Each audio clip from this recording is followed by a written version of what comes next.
కథాభిమానులకి స్వాగతం. ఈరోజు వినబోయే కథ సద్గతి. రచయిత శ్రీ మధురాంతకం నరేంద్ర గారు. వీరు ప్రముఖ రచయిత శ్రీ మధురాంతకం రాజారాం గారి కుమారులు. తిరుపతి శ్రీ వెంకటేశ్వర విశ్వవిద్యాలయంలో ఆంగ్ల విభాగంలో ఆచార్యులుగా వృత్తి బాధ్యతలు నిర్వహించారు. దాదాపు 80 కథలు, 5 నవలలు, కవితలు, రేడియో నాటికలు, విమర్శనాత్మక వ్యాసాలు రచించారు. వీరి కథలు కుంభమేళా, అస్తిత్వానికి అటూ ఇటూ, 2014, వెదురు పువ్వు అనే సంపుటాలుగా వెలువడ్డాయి. జ్యేష్ఠ పురస్కారం, మెక్సికో విశ్వవిద్యాలయ పురస్కారం, కేతు విశ్వనాథరెడ్డి గారి పురస్కారం, పెద్దిభొట్ల సాహితీ పురస్కారం, మల్లెమాల సాహితీ పురస్కారం, ఇలా ఎన్నో పురస్కారాలు వీరి సొంతం. ప్రస్తుత కథ 2004 సంవత్సరంలో నవ్య వీక్లీలో నవంబర్ సంచికలో ప్రచురితమైంది. కులాలు మతాలు అని కొట్టుకునే మనకి కనువిప్పుని కలిగించే కథ. తప్పక వినండి. శ్రీ మధురాంతకం నరేంద్ర గారి సద్గతి.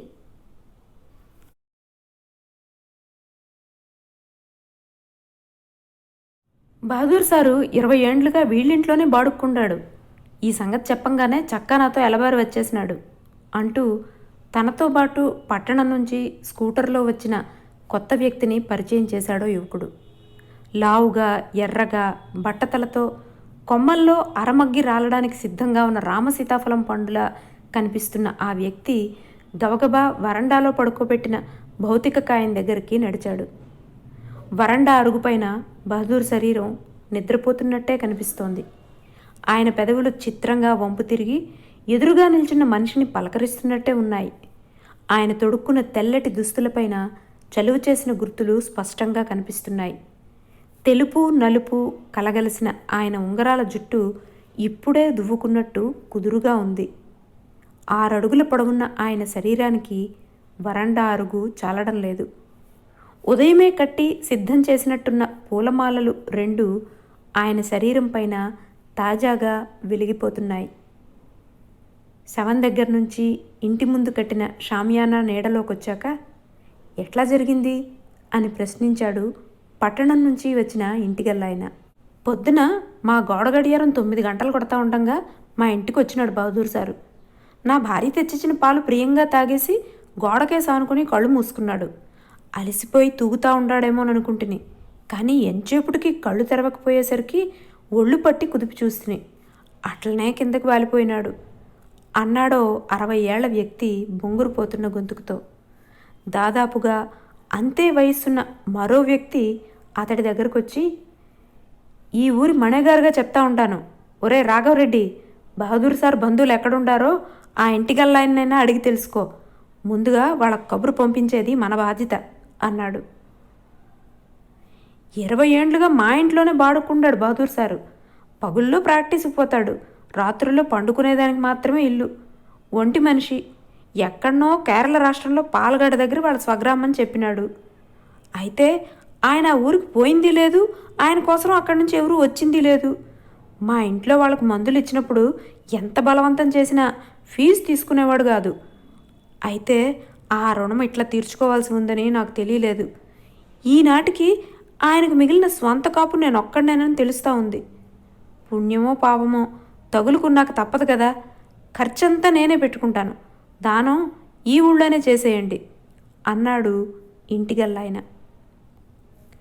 నేననే మనిషి బతికుండగా బహదూర్ సార్ అనాథ ఎట్లవుతాడు అంటూ హొంకరించాడు రాఘవరెడ్డి. మా ఇంట్లో ప్రాణం పోయిన మనిషిని దానం చేసేదానికి ఇంకొకరు చందాలు ఇయ్యాల్సిన అగత్యమేం లేదు. ఆ పని చేసేదానికి కూడా పుణ్యం చేసి ఉండాలా. అసలు ఇంత ఇల్లుండంగా పీనిగను బయట వరండాలో పడేయద్దని చెప్పినానా లేదా నేను?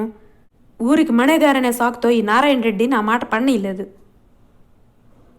మంచి గడియలో ప్రాణం పోకుంటే ఇంటిని మూతేయాల్సి వస్తుందని హెచ్చరించినాను. విన్నా వినకపోయినా చెప్పేది నా బాధ్యత అన్నాడు మణేగారు నారాయణ రెడ్డి ముఖం ముడుచుకుంటూ. అతని మాటలు చెవినబడనట్టుగా రాఘవరెడ్డి, ఒరే రాజశేఖర, మన సేద్జిగాడు వెంకటోడు ఎక్కడుండాడో చూడు అంటూ కేకేశాడు. కాసేపటి తర్వాత చిరుగుల పంచె పైన ముతక బనీను తొడుక్కున్న నల్లటి ఆకారం ఒకటి అతడి ముందుకొచ్చి నిల్చుంది. మీ మాలపల్లికి పోయి పలకలు కొట్టే మనుషులను రమ్మను. పోతా పోతా ఆ చాకలోని మంగళోని ఇక్కడున్నట్టుగా రమ్మను. ఆ కుమ్మరోళ్ళ ఇంటికి పోయి కొత్త కుండలు తెమ్మను. తలారోడిని పట్టుకొని ఇద్దరిని నూకాలమ్మ గుట్ట పక్కకు తీసుకుపోయి గొంత తవ్వమను. గొంత పొడుగ్గా 6.5 అడుగులకు తక్కువ కాకుండా ఉండాలా. తక్కువగా ఉంటే వాడిని అక్కడనే ఎగిసెగిసి తంతానని చెప్పు. మీ నడిపోడిని చిన్నోడిని మా తోపుకాడికి పోయి 2 పెద్ద ఎదురులు కొట్టగరమ్మను. మధ్యాహ్నం అయిపోతా ఉంది, రావుకాలం రాకముందే కార్యం మొదలు పెట్టాలా అంటూ పురమాయించాడు రాఘవరెడ్డి. వెంకటోడు తలగొక్కుంటూ కదలకుండా నిల్చున్నాడు. మా ఇండ్లల్లో పీనిగలేస్తే మీకు ఆనందం, తాగేదానికి దుడ్డు ఇయ్యకుంటే కట్టు కదిలి సావరు మీరు అని విసుక్కుంటూ రాఘవరెడ్డి తన గాఢ గుడ్డబనీను జేబులోంచి 2 నోట్లు పైకి తీసి వెంకటోడి చేతుల్లోకి పడేశాడు. పక్కింటి యువకుడొకడు శవం తల దగ్గర సేరు వడ్లు పోసి దానిపైన ప్రమిది వెలిగించాడు. మరో ముసలాయన శవం చేతులు 2 పొట్టపైకి లాగి దారంతో కట్టేశాడు. కాలి బొటన వ్రేళ్లు 2 మరో చిన్న దారంతో కట్టేశాడు. ఇంకో వ్యక్తి చెక్కపేళ్లు కొన్ని తీసుకొచ్చి ఇంటికి ఎదురుగుండా మంటని రగిలించాడు. తూర్పు వైపు నుంచి ఇండ్ల పైకప్పుల్ని దాటి పైకొచ్చిన సూర్యుడు నీడల్ని నిగుడిస్తున్నాడు. షామియానా కింద జనసమ్మర్దం పెరుగుతూనే ఉంది. ఎక్కడి పొలం పనులు అక్కడే వదిలిపెట్టి వచ్చిన వ్యక్తుల దుస్తులన్నీ మట్టి కొట్టుకుపోయి ఉన్నాయి. వస్తున్న ప్రతి వ్యక్తి మరికొంత నిశ్శబ్దాన్ని మోసుకొస్తున్నట్టుగా షామియానా క్రింద నిశ్శబ్దంగా నిల్చుని చేతులు జోడిస్తున్నారు. తెలుపు నలుపు బురకాలు తొడుక్కున్న ముస్లిం స్త్రీలు కొందరు ఓ మూల నిలబడి గుసగుసలు పోతున్నారు. శవం పైన పూలమాలల బరువు పెరగడంతో కొన్నింటిని తీసి పక్కన పెడుతున్నారు. మదీనా సప్లయర్స్ అనే పేరున్న ప్లాస్టిక్ కుర్చీనో దాన్ని లాక్కొని రాఘవరెడ్డి షామియానా నీడలో కూర్చున్నాడు. పక్కన కూర్చున్న యువకుడొకడు 60 దాటుంటుందా వయస్సు అని ప్రశ్నించాడు. పక్కింటి నుంచి వచ్చిన కాఫీ గ్లాసును చేతికి అందుకుంటూ రాఘవరెడ్డి తల అడ్డంగా ఊపాడు. కాయవాటం మనిషి, చూస్తే అంత వయసుని తెలియదు, ఎప్పుడో రాజశేఖరుడు పుట్టేదానికి ముందు మన ఊరికి రాబట్టినాడు అన్నాడు. నాకు బాగా గమనముంది. మన ఊరి చింతలొంకలో అచ్చయ్య కొట్టుకుని పోయిన సంవత్సరంలోనే బహదూర్ సార్ మన ఊరికి వచ్చింది అంటూ అందుకున్నాడు పక్కన కూర్చున్న గడ్డం సాహెబు. ఎర్ర రంగు తోలుతిత్తి సైకిల్కి తగిలించుకొని వీధుల్ని చుడతా బేది మాత్రలు అమ్ముతా ఉన్నాడు. పేరు కమ్మకమనే మాటే గాని ఎప్పుడు ఇంత ఇయ్యని కరాఖండిగా దుడ్డు వసూలు చేసినోడు కాదు. ఇచ్చినోడిని ఇయ్యనోడిని ఒకే రకంగా పలకరించేవాడు. మా చిన్నప్పుడు ఈ ఊర్లో వైద్యుడు అనేవాడే లేడు. తెల్లబడిన గడ్డం సవరించుకుంటూ మరో ముస్లిం పెద్ద ఆయన చెప్పుకుపోసాగాడు. అప్పుడు ఈ ఊరికి రావాలంటే ఉత్తరాన కాబోల్లో బస్సు దిగి నారిగాని కనుమ దోవలో పడతా లేస్తా నడుచుకొని రావాల్సిందే. దక్షిణానుండే చింతలొంకకు ఇప్పుడైతే బ్రిడ్జి కట్టినారు కానీ అప్పుడు వాన వచ్చి వంక సాగిందంటే ఆ పక్కకు ఈ పక్కకు రాకపోకలంతా బంద్ అయిపోతూ ఉండింది. తూర్పు పక్క నుండే ఆరేడు చెరువు, పశ్చిమా నుండే బంగారైకుంట ఎప్పుడు నీళ్లతో తొణికిసలాడుతూ ఉండే. అసలు బహదూర్ సారు సైకిల్ పైన టౌన్ నుంచి మన ఊరికి తిరిగే మన కన్నం రోడ్డు సదరమైందని మా సావాస్ కాపులు చెప్పుకుంటా ఉండ్రి. టీచర్ ఉద్యోగానికి రాజీనామా ఇచ్చేసి మన సహదేవయ్య ఆర్ఎంపీ బోర్డు కట్టింది జ్ఞానం ఉండదా నీకు పాచ్చా సాహెబ్ అంటూ అడ్డు తగిలాడు రాఘవరెడ్డి. అప్పట్లో ఈ ఇలాకాకంతా ఆయనే పెద్ద ధనవంతరిగా పేరు మోసినాడు. అయితే మా రాజశేఖరుడు 3 నెలల బిడ్డగా ఉన్నప్పుడు వానికి పెద్ద జ్వరం వచ్చినప్పుడు సహదేవయ్య కూడా చేతులు పైకి ఎత్తేసినాడు. ఎన్ని మాత్రలు మింగించినా ఎన్ని ఇంజక్షన్లు పొడిచినా గుణం కాలేదు. బిడ్డను ఒళ్ళో పండబెట్టుకొని మా ఆడోళ్ళు ఒకటే ఏడవటం. వీధిలో ఎవరో మాట్లాడుకుంటా ఉంటే బహదూర్ సార్ చెవిలో పడింది సంగతి. చక్క మా ఇంటికి వచ్చేసినాడు. చన్నీళ్లతో బిడ్డ ఒళ్ళు తుడిచినాడు. ఆవగింజలంత మాత్రలు తీసి బిడ్డ 4 పైన పెట్టినాడు. చిన్న ఇంజక్షన్ వేసినాడు. అరగంటలో బిడ్డకు చెమటలు పోసినాయి. ఆ పైన ఊర్లోకి పెద్ద పెద్ద చదువులు చదువుకున్న డాక్టర్లు వచ్చి ప్రాక్టీస్ పెట్టినారు. అయితే మేం మాత్రం బహదూర్ సార్ చేతిలో మందు తినే బతికి బట్ట కట్టినాం. ఇంక పైన మా అతిగుతి ఎవరు పట్టించుకుంటారు? చివరికి వచ్చేసరికి విషాదంతో మాటలు పెగలకపోవడంతో రాఘవరెడ్డి గొంతు మోగబోయింది. మా ఆడోళ్ళు కాపురానికి వచ్చిన కొత్తలో పెద్ద కాయలా పడింది. పేటలో ఉండే డాక్టర్ల గడపలన్నీ ఎక్కి దిగేస్తుంది. మందులు తిని తిని అది మన్ను తిన్న పాము మాదిరి పడిపోయింది. అప్పుడు వచ్చినాడయ్యా బహదూర్ సార్ మా ఇంటికి. ఇప్పుడే జరుగుతున్న విషయం చెప్తున్నట్టుగా పాత్షా సాహెబు ముందుకు వంగి చెప్పసాగాడు. 2 టానిక్లు, గోలికాయంత లేహ్యం, 3 ఇంజెక్షన్లు, 2 దినాల్లో మా ఆడవాళ్ళ రోగం అంతా తీసి పక్కన పెట్టేసినట్టుగా మాయమైపోయింది. నేను సలాం చేసి 200 రూపాయలు ఇచ్చినాను. ఆ రోజుల్లో అది తక్కువ దుడ్డు కాదు. బహదూర్ సారు 50 మాత్రమే తీసుకున్నాడు. అప్పట్లో మూట వడ్లు 50. ఈసారి పాత్షా సాహెబ్ బహదూర్ శరీరం కేసి తిరిగి 2 చేతులు జోడించి నమస్కరించాడు. అట్లాంటి వైద్యుడిని ఇంక చూడలేము. 2 కిలోమీటర్ల దూరం ఉండే మా రైల్వే స్టేషన్ క్వార్టర్స్కి వచ్చి మమ్మల్ని పలకరించకుండా సార్ ఎప్పుడు తిరుక్కొని పోలేదు. మా సెకండ్ సన్కు టైఫాయిడ్ వచ్చినప్పుడు ఆయనే లేకుంటే మాకు వాడు దక్కి ఉండడు. ఆ మధ్య డాక్టర్ సాదేవి కూతురికి మందిచ్చి గుణం చేసింది కూడా సారేనంట. వాళ్ళ కంపౌండర్ కృష్ణమూర్తి చెప్పినాడు అంటూ స్టేషన్ మాస్టర్ యూనిఫారంలో ఉన్న వ్యక్తి లోగొంతుకుతో చెప్పుకుపోసాగాడు. బజారు వీధి నుంచి మలుపు తిరిగి కాపు వీధిగా మారిన రోడ్డుపైన జనసమ్మర్దం బాగా పెరిగిపోతోంది. షామియానా కింద గూటాలు కొట్టుకున్నట్టుగా నిలబడిపోయిన వ్యక్తులకు నీడ చాలడం లేదు. మదీనా సప్లయర్స్ వ్యక్తులు మరో షామియానాను బిగించసాగారు.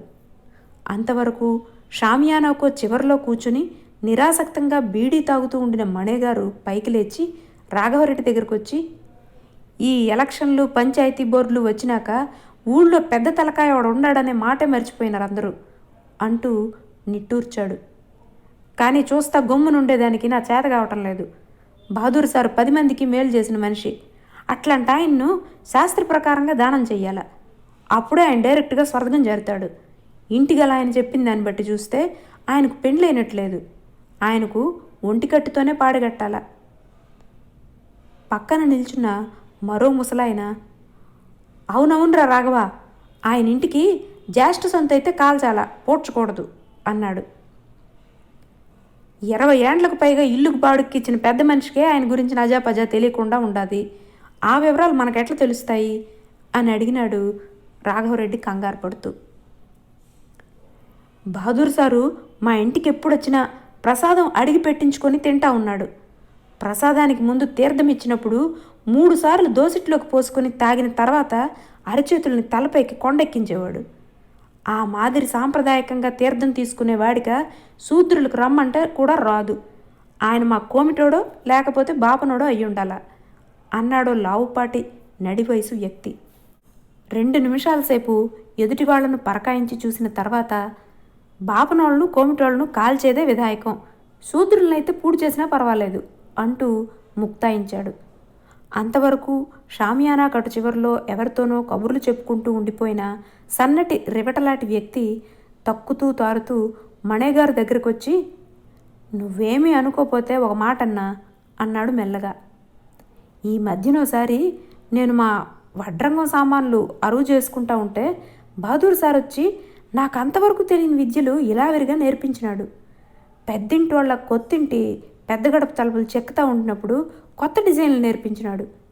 నువ్వేమైనా ఆచారేనా అని అడిగేస్తుని ఆయన నవ్వుకుంటా ఎలబారిపోయినాడు. మా విశ్వబ్రాహ్మణుల్లో నామదారులు మోడీకారులు అని 2 రకాల వాళ్ళు ఉంటారు. నామదారులు పీనిగను పాడి మీద పండేయరు, పల్లకీలో కూర్చొని పెడతారు. అయితే ఇట్లాంటప్పుడు దానం ఎట్లా చేయాలనో శాస్త్రాల్లో ఏమైనా రాసి ఉండారేమో, పంచాంగం సామిని అడిగి చూడండి అన్నాడు మణేగారు. సూర్యుడు నడినెత్తిపైకి రావడంతో వీధిలో ఎండ పెట్లగాస్తోంది. షామియానాల నీడలో స్థలం దొరకని వాళ్ళు ఇరుగు పొరుగు ఇండ్ల వసారాల్లో నులక మంచాలు వాల్చుకుని కూర్చున్నారు. ఆయా ఇండ్లలోని గృహిణులు తమ ఇంటి వసారాల్లో కూర్చున్న వ్యక్తులకు మంచినీళ్లు నిమ్మరసాలు పంపుతున్నారు. తెల్లారి నుంచి మంచినీళ్ళైనా తాగలేదు. 2 మెతుకులు తినకపోతే శోషొచ్చి పడిపోతావు. మణేగారింటి దగ్గర నుంచి క్యారియర్ వచ్చింది, వచ్చి తిను అంటూ ఓ పెద్దాయన రాఘవరెడ్డిని ప్రాధేయపడసాగాడు. కొంచెం అట్ల దూరం వస్తావా అన్నా అంటూ ఓ వ్యక్తి మణేగారు దగ్గరికి వచ్చాడు. నారాయణ రెడ్డి చుట్టూ తల తిప్పి చూశాక పైకి లేచి షామియానా బయటికి నడిచాడు. వీధి కరెంటు స్తంభం దగ్గరికి వచ్చాక ఆగి ఏమిటన్నట్టుగా అతడి కేసు చూశాడు. అతను మణేగారి చెవి దగ్గరికి వంగి, బహదూర్ సారు మనూరికి ఎప్పుడొచ్చినా చెరువు కింద ఉండే మాలపల్లికి పోకుండా తిరిగి పోయింది లేదు. అక్కడుండే బీద బిక్కి జనమంటే మనకంటే ఎక్కువ అక్కర ఆయనకు. వాళ్ళిండ్లల్లో పెండ్లి దేవరలు జరిగినప్పుడు ఈనాములు ఇస్తా ఉన్నాడు. వాళ్ళూర్లో జాతరలు జరిగినప్పుడంతా టెన్షన్గా హాజరైపోయేవాడు. ఆయన అగ్రకులస్తుడైతే కులాన్ని రహస్యంగా పెట్టాల్సిన పనేముండది అన్నాడు, గొంతును బాగా మంద్రస్థాయికి చేర్చుతూ. తర్వాత, ఈ మాట ముందే చెప్పుదామనుకుంటుని, కానీ నోరు రాలేదు. ఇప్పుడు చెప్పకపోతే పాపం కట్టుకొని పోతానేమోనని భయం వేసింది అన్నాడు అదోలా నవ్వుతూ. మణేగారు విసుగ్గా, అయితే ఇప్పుడేం చేద్దామంటావురా వెంకట్రాయలు అని ప్రశ్నించాడు. ఆ మాట నన్ను అడిగితే నేనేం చెప్పేదన్నా, నువ్వే ఆలోచించి చూడు అంటూ దూరంగా వెళ్ళిపోయాడు వెంకట్రాయలు. మణేగారు అన్యమనస్కంగా షామియానాలోకి నడిచి వచ్చి రాఘవరెడ్డి కేసు కదిలాడు. సరిగ్గా అదే సమయంలో పీనిగ కట్టేదానికి కొత్త పంచ కొత్త గుడ్డలు కావాలా అంటూ ఓ యువకుడు రాఘవరెడ్డి దగ్గరకు వచ్చాడు. దానికి నేను దుడ్డిస్తానుండు రెడ్డి అంటూ పాచ్చా సాహెబు జేబులు తడుముకోసాగాడు. రాఘవరెడ్డి అతడి కేసి అదోలా చూస్తూ కనిపించని నవ్వునొకదాన్ని విసిరేశాడు. డబ్బు ఆ యువకుడి చేతికిచ్చాక, ఎంతైనా పర్వాలేదు, ఫస్ట్ క్లాస్ గుడ్డలే కొనుక్కొని రాపో అన్నాడు. పాచ్చా సాహెబు ముఖం ముడుచుకున్నాడు. రాఘవరెడ్డి ముఖంలో ఈసారి పెద్ద వెలుతురు తెర కదలాడింది. అతను కుర్చీలోంచి పైకి లేచి బిగ్గరగా, రాజశేఖర, పాతూరులో ఉండే మీ పెద్ద మామకు, నేండ్రగుంటలో ఉండే మీ చిన్న ఆయనకు, బండకాడపల్లిలో ఉండే మీ చిన్న తాతకు ఫోన్లు చేసి చెప్పు.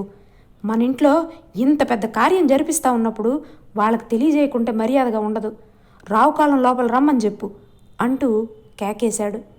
షామియానా ముందు జీప్ ఒకటి ఆగడంతో రాఘవరెడ్డి అటుకేసి తిరిగి చూశాడు. జీపులోంచి దిగుతున్న వ్యక్తిని చూడగానే, అరెరే, ఎమ్మెల్యే దామోదర్ నాయుడు కప్పుడే ఈ సంగతి తెలిసిపోయిందే అంటూ క్రేంకారం చేశాడు. తన అనుచరుడు మోసుకొచ్చిన పెద్ద పూలమాలను శవం పైన వేసిన తర్వాత దామోదర్ నాయుడు నమస్కరిస్తూ కాసేపు అక్కడే నిల్చున్నాడు. తర్వాత కాస్త పక్కకు కదిలి రాఘవరెడ్డితో సమాచార సేకరణకు పూనుకున్నాడు. 2 నిమిషాల తర్వాత గబగబా ముందుకు కదులుతూ ఎదురైన వ్యక్తులకంతా నమస్కారాలు చేయసాగాడు. మరో నిమిషం తర్వాత అతనెక్కిన జీపు కదిలేసింది. ముఖం చిట్లించుకొని జరుగుతున్న తతంగాన్నంతా గమనించిన తర్వాత, రాఘవరెడ్డికి పట్టపగ్గా లేకుండా ఉండదు, ఎమ్మెల్యే చుట్ల ఎట్లా తిరుగుతూ ఉండాడో చూడు అంటూ పక్కనున్న వ్యక్తి దగ్గర మొరబెట్టుకున్నాడు పాచ్చా సాహెబు. మరో బీడీని రగిలిస్తూ కూర్చున్న మణేగారు నారాయణ రెడ్డి షామియానా ముందు స్కూటర్ వచ్చి ఆగడంతో తల పైకెత్తి చూశాడు.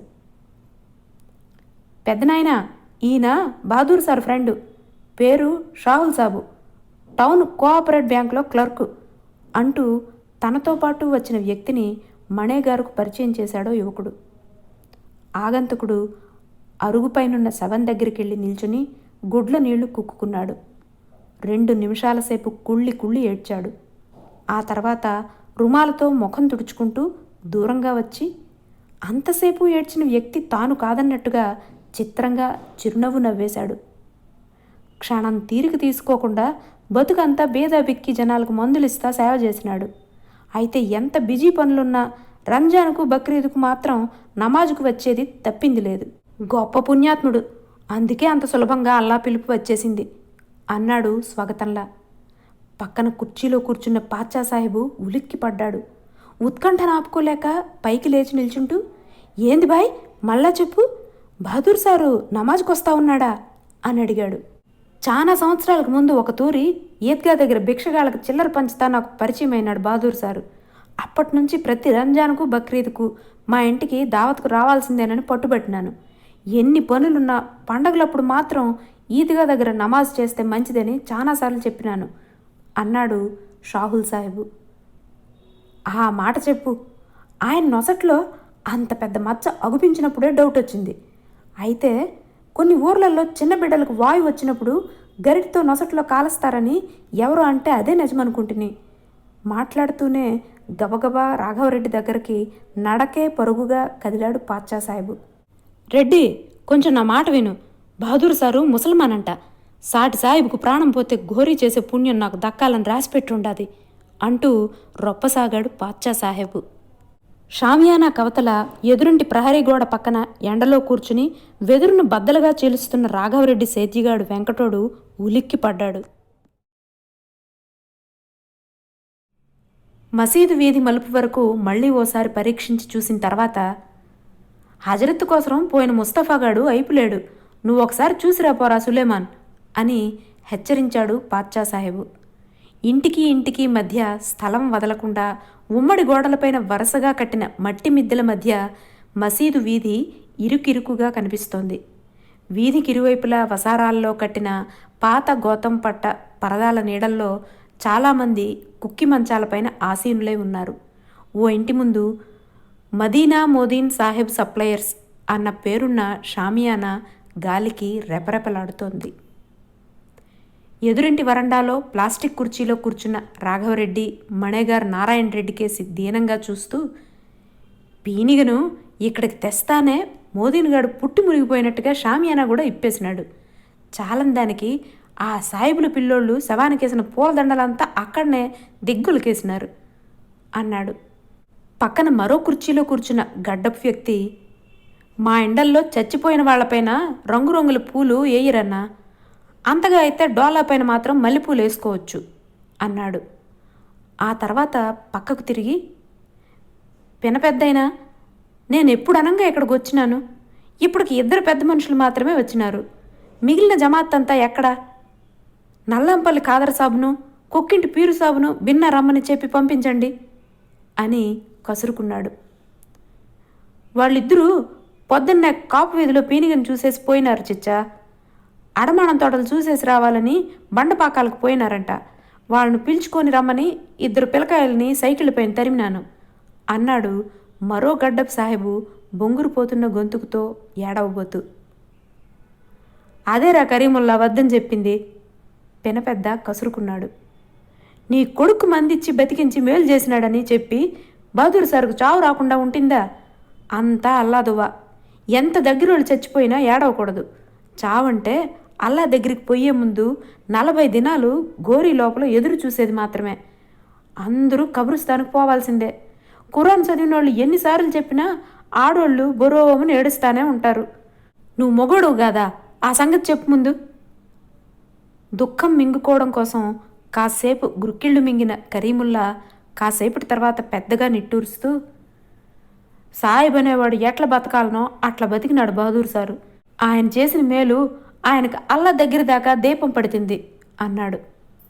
అతడి మాటలకు తల పంకిస్తూ పక్కకు తిరిగిన పినపెద్ద వీధిలో వస్తున్న వ్యక్తికేసి ఉరిమి చూశాడు. ఏం హజరత్తు, ఎప్పుడనంగా చెప్పి పంపినాము, ఇప్పుడు వచ్చేది అని అడిగాడు కోపంగా.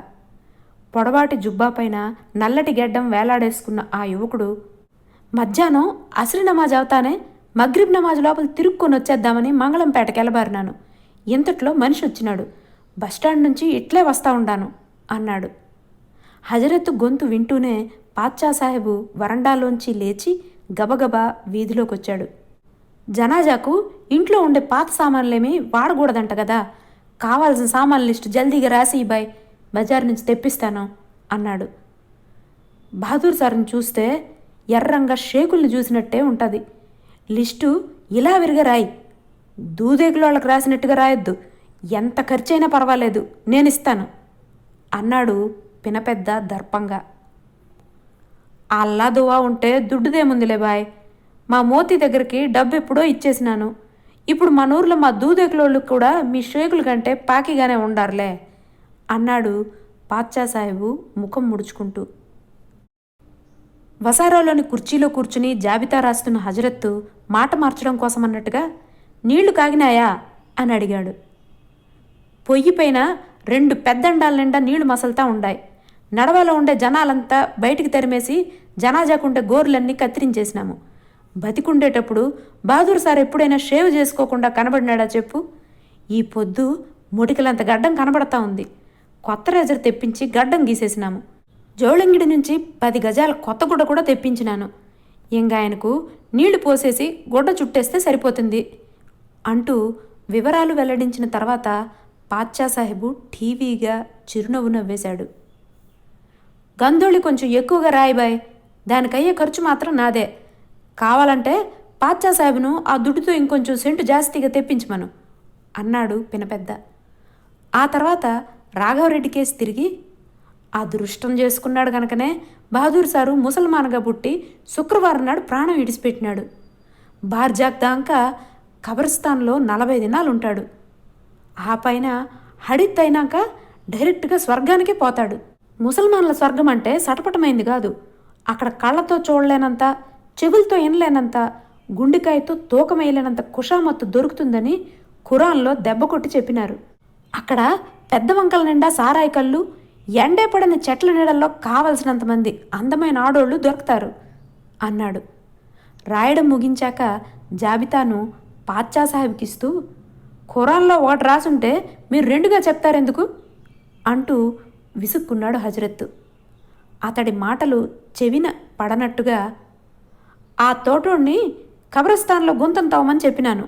నువ్వు రావుకాలం రాకముందే మజీద్ ఖాన్ నుంచి డోలా నంపించు బాయ్ అన్నాడు పాచ్చా సాహెబు. ముసల్మాన్లకు చెడ్డ టైం అనేది ఏమీ ఉండదు. రావుకాలమని బేస్తవారం అసర్ నమాజుకు రావా నువ్వు అంటూ అతడికేసి ఉరిమి చూశాడు హజరత్. అంతవరకు చెవులు రిక్కించి వింటూ కూర్చున్న రాఘవరెడ్డి పెద్దగా నిట్టూరుస్తూ, పండగలప్పుడు నమాజుకు పోయినంత మాత్రాన, నుదుట్లో నల్లంగా మచ్చ ఉండినంత మాత్రాన సాయిబని ఎట్లా తేల్చిపారేస్తారు మీరంతా అంటూ మణేగారు నారాయణ రెడ్డి కేసి కొరకొరా చూశాడు. అతడి చూపుల్ని తప్పించుకోవడం కోసం పక్కకు తిరిగిన నారాయణ రెడ్డి పక్కింటి వరండాలో వెంకట్రాయలు కనిపించేసరికి ఉలిక్కిపడ్డాడు. బహదూర్ సారు వాళ్ళ ఊరు గురించి, బంధువుల గురించి ఎప్పుడు ఎందుకు ప్రస్తావన చేయలేదు? దాంట్లో దాచిపెట్టాల్సిన సంగతులేముంటాయి? తొలి నుంచి ఆయన చూసినప్పుడంతా నాకు ఈ అనుమానం వస్తానే ఉంది. చెప్పుకుపోసాగిన మణేగారు వీధిలో జీపు వస్తున్న శబ్దం వినపడగానే మరోసారి ఉలిక్కిపడ్డాడు. జీపులో నుంచి కిందకి దిగుతున్న వ్యక్తికేసి విసుగ్గా చూస్తూ, ఎప్పుడనంగా టౌన్కు పోయినోడివి, ఇప్పుడా వస్తా ఉండవు మునీంద్ర అంటూ ప్రశ్నించాడు. తన వెంట జీపులో వచ్చిన వ్యక్తికేసి చూపిస్తూ, ఈయన విలియమ్స్ అని టౌన్లో చర్చి పాస్టరు. బహదూర్ సార్ ఉండే వీధిలో ఉండే పోస్టాఫీసులో విచారిస్తే సారు ప్రతి నెల ఆ చర్చికి దుడ్డు మనీ ఆర్డర్ చేస్తూ ఉన్నట్టు తెలిసింది. ఆ చర్చికి ఫోన్ చేసి సంగతి చెప్పేసరికి పాస్టర్ సరాసరి చర్చి దగ్గరికే రమ్మన్నాడు. అక్కడి నుంచి నేరుగా ఇక్కడికే వస్తూ ఉండాం అన్నాడు మునీంద్ర. తెల్లటి ప్యాంటులోకి తెల్లటి షర్టును టక్ చేసుకున్న ఆ నల్లటి వ్యక్తి ముఖం చిట్లించుకుంటూ, బహదూర్ నెల నెల టెన్షన్గా టీతే పే చేస్తూ ఉన్నాడు. అంత పయస్ క్రిస్టియన్ను ఇంకెక్కడ చూడబోతాం అంటూ వాపోయాడు. పక్కింటి వరండాలోంచి, అది మాట, అంత డెడికేషను ప్యూరిటీ ఇంకెవరికీ ఉండదని నాకు డౌటే. ఇంక దక్కడని ఆశలు వదిలేసిన మా జాన్సన్ను కాపాడింది ఆయనే కదా. ఆయన్ను బర్రీ చేసే ఆనరు నాకు దొరికింది. అంతా ప్రభుదయ అంటూ స్టేషన్ మాస్టర్ జాన్ పాల్ ఉత్సాహంగా అరవడం వినిపించింది. బహదూర్ సారు ముసల్మానే, కావాలంటే ఆయన నొసట్లో ఉండే నమాజ్ మచ్చను చూడు కోపంగా విరుచుకుపడ్డాడు పాచ్చా సాహెబు. అదేమో నాకు తెలియదు. మా చర్చి రిసిప్ట్లపైన ఆయన సిగ్నేచర్లుంటాయి. ఇవి డాక్యుమెంట్లు, కోర్టుకు పోయినా ఇవి మాత్రమే చెల్లతాయి అన్నాడు పాస్టరు. మసీదు దగ్గర నుంచి డోలాను మోసుకొస్తున్న 4 ముస్లిం కుర్రాళ్ళకేసి పాచ్చా సాహెబు నిరుత్సాహంగా చూడసాగాడు.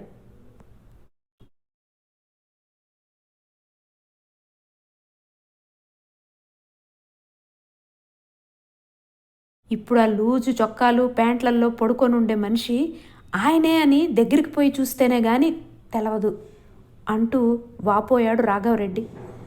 పొద్దు వాటారుతూ ఉండటంతో రైల్వే స్టేషన్ పక్కనున్న పొడవాటి నేరేడు చెట్ల నీడలు క్వార్టర్స్ అనబడే 4 పెంకుటిండ్ల వరకు వ్యాపిస్తున్నాయి.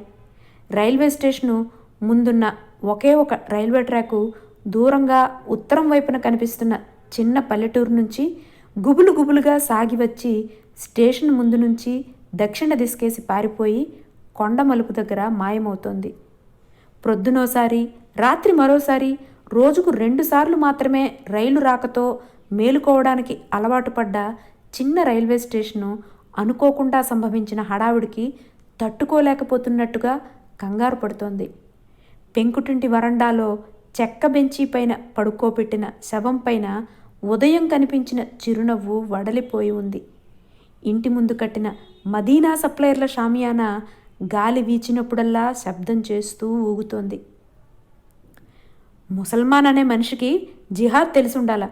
బీదోళ్లకు మేలు చెయ్యాలంటే మన వాళ్లలో బీదోళ్లే కనిపించరా? తెలిసి చేసినా తెలియకుండా దారి తప్పిన కాపిరే అంటూ గొణగసాగిన పినపెద్ద తన ముందుకు కాఫీ కప్పుల ట్రే రాగానే ఓ కప్పు అందుకున్నాడు. అతడి పక్కన కూర్చున్న రాఘవరెడ్డి కూడా ఓ గ్లాసు చేతికందుకుని ఆదరాబాదరాగా 2 గుక్కలు జుర్రుకున్నాడు. ఇంతలో మణేగారు కిసుక్కుమని నవ్వడం వినిపించి కంగారు పడుతూ తిరిగి చూశాడు. ఆ కాఫీలు తెచ్చిందెవరో గమనించినావా అని అడిగాడు మణేగారు. రాఘవరెడ్డి తెలియదన్నట్టుగా తల అడ్డంగా తిప్పాడు. మీ సేద్యగాడు వెంకటోడు చినబామర్ది సుబ్రహ్మణ్యంగాడు. మన ఇండ్లల్లో అయితే వాడు మన పెళ్ళలోకి వచ్చి గిన్నె దూరంగా పట్టుకుంటే మన ఆడోళ్ళు మైలు తగలకుండా చేతులు పైకెత్తుకుని సర్దిపోస్తారు. ఇక్కడ వాడంత ధైర్యంగా మన దగ్గరికి కాఫీలు ఎత్తుకొచ్చినాడు చూడు అన్నాడు మణేగారు ఎకసెక్కంగా. రాఘవరెడ్డి కంగారు పడుతూ తన చేతిలోని కాఫీ కప్పును కింద పెట్టేపోయాడు. సగం తాగేసినాక కొత్తగా పోగొట్టుకునేదేమీ లేదులే. పైగా వాడిప్పుడు జాన్ సుబ్రహ్మణ్యం అంటూ మరోసారి నవ్వేశాడు మణేగారు. ఎటూ తోచకపోవడంతో రాఘవరెడ్డి తల గోక్కోసాగాడు.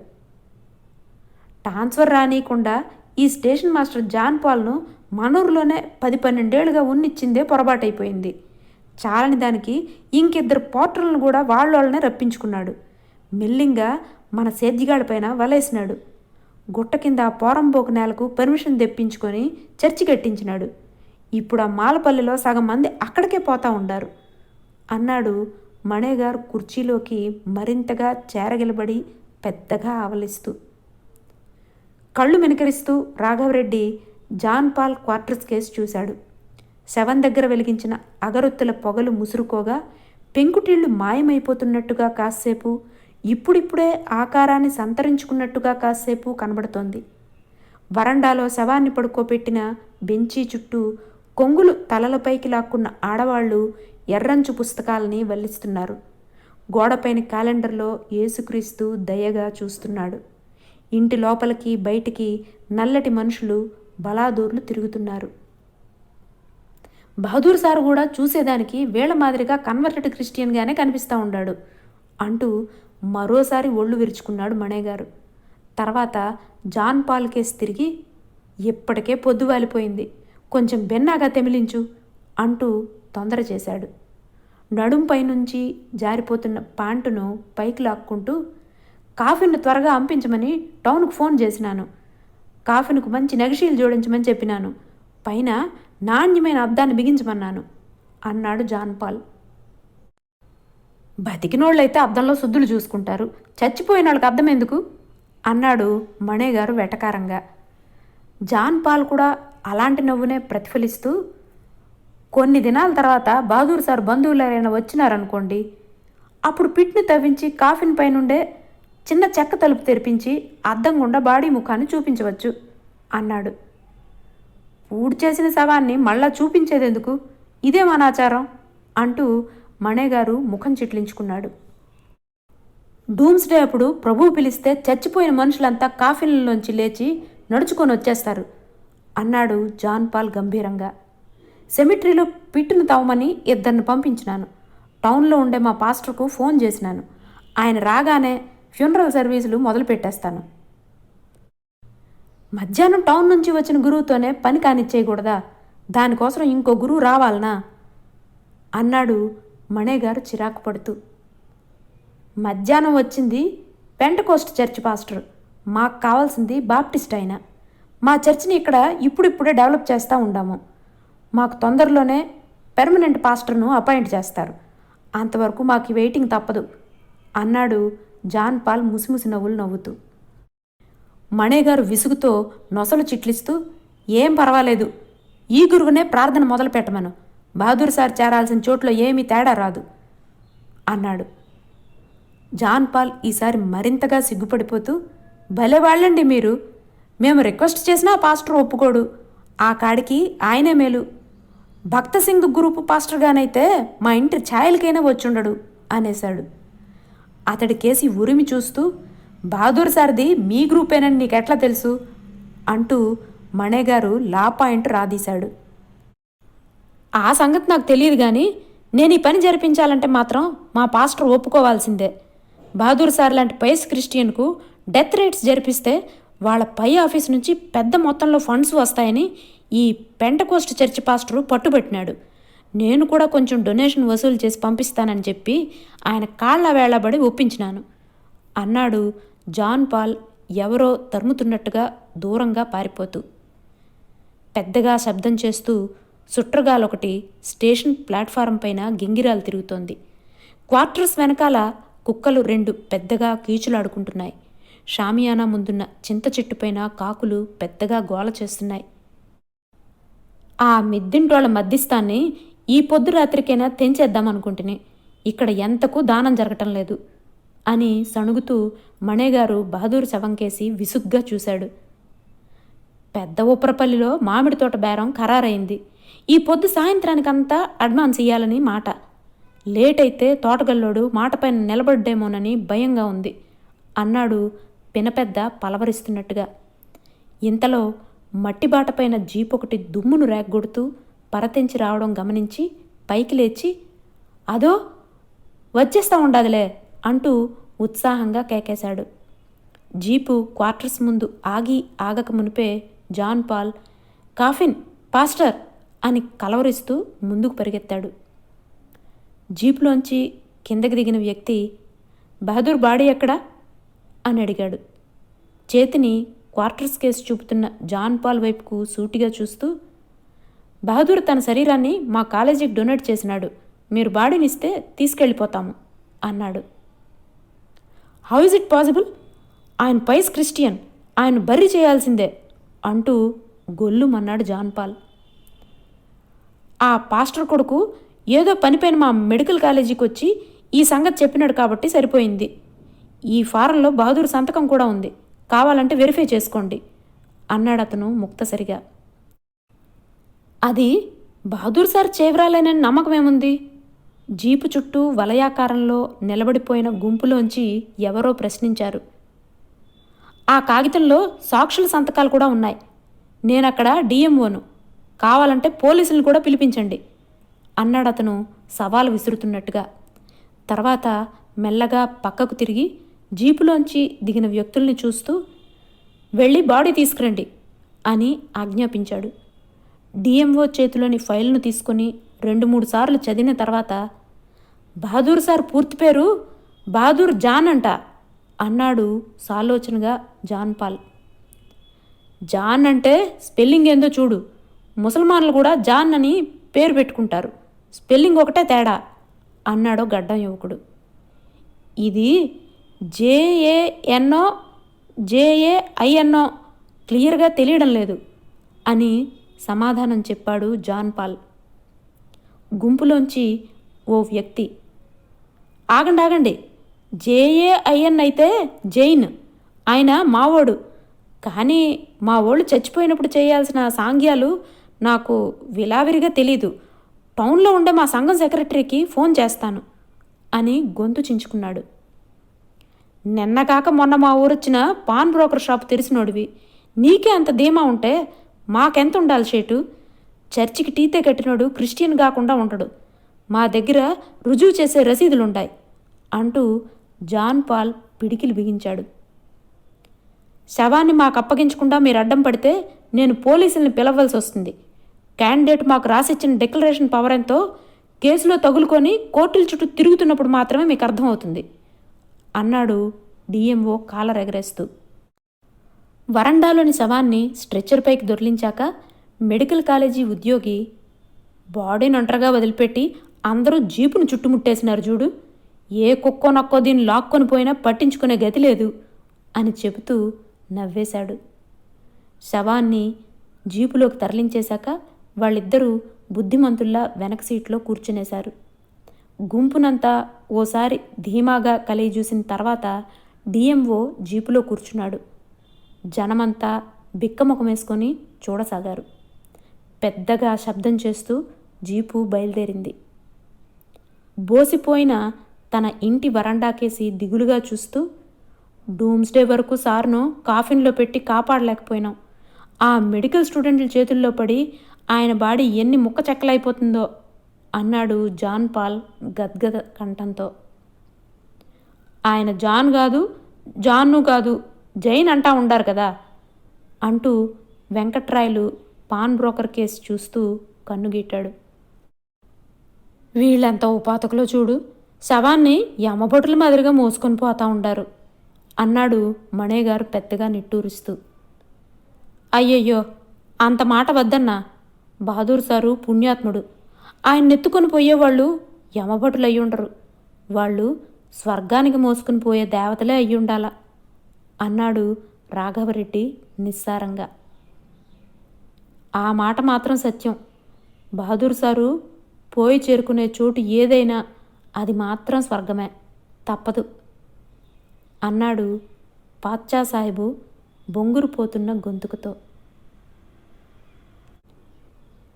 ఇది సద్గతి కథ. వచ్చేసారి మరో మంచి కథతో కలుద్దాం. అంతవరకు సెలవు. నమస్కారం.